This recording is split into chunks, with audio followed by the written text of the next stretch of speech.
گوجری زبان میں اپڈیٹ سنیے۔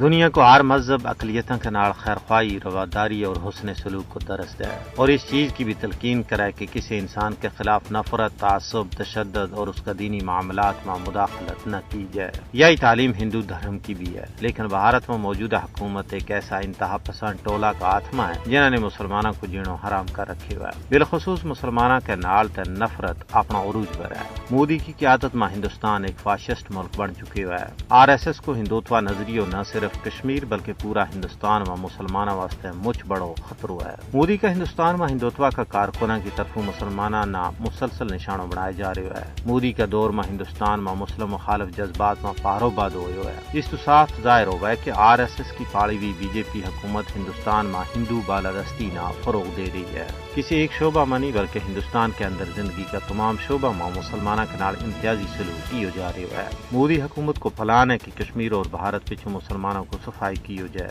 اس تک کہ کشمیر اور بھارت میں مسلمانوں کا مذہبی مقامات کی دین تیڑے بے حرمتی اور مسماری کی جا رہی ہے۔ ریاستی سرپرستی میں ہندوستان کا شرق و غرب میں BJP کا نیتا بنگار کے مسلمانوں کے خلاف نفرت کی آگ نہ ہوا دے رہے ہیں۔ ہندوتوا لیڈر کھلے عام مسلمانوں کے خلاف ہتھیاروں کا استعمال کو بھی مطالبہ کر رہے ہیں۔ جینوسائیڈ واچ نے نہ صرف کشمیر بلکہ پورا بھارت میں مسلمانوں کی بڑی نسل کشی کا بارہ میں خبردار کی ہوا ہے۔ ضرورت اس امر کی ہے کہ انصاف پسند دنیا مظلوم و محکوم بھارتی اور کشمیری مسلمانوں کا حقوق کا تحفظ واسطے عملی اقدامات